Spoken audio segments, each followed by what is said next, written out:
القصيدة العذب وحروف الجزال ما تليق الا على بنت الاصول. يوم اغني باسمها ذيك الغزال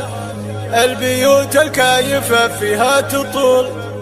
تستحق المدح ما فيها جدال، كاسبه كل الحلا عرض وطول، كاسبه كل الحلا عرض وطول.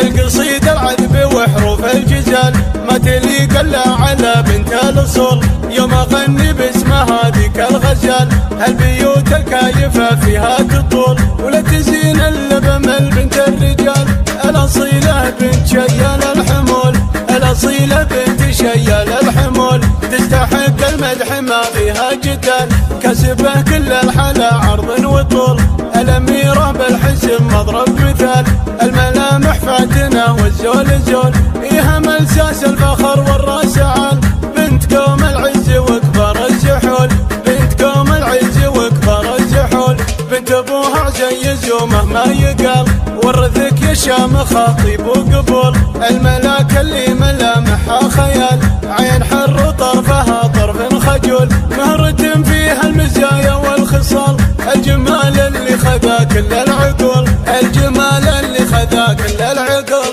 مثل نور البدر في عتم الليال، من لمحها يا عرب صبه ذهول، الذهب يزهى على ذاك الجمال، زادته ما زادها بنت الاصول، لمشت في مشيها عز ودلال، من دلعها تشبه الظبي الجفول، من دلعها تشبه الظبي الجفول، بالمزايا واصل حد الكمال، بالفعل ما تقبل انصاف الحلول، فرقه بين البني في كل حال، ومشيها بين تصدر بالفعول. القصيدة العذب وحروف الجزال ما تليق الا على بنت الاصول، يوم اغني باسمها ذيك الغزال البيوت الكايفة فيها تطول، ولا تزين الا بمل بنت الرجال الاصيلة بنت شيال الحمول، الاصيلة بنت شيال الحمول، تستحق المدح ما فيها جدال، كسبه كل الحلا عرض وطول، الاميرة بالحسن مضرب مثال،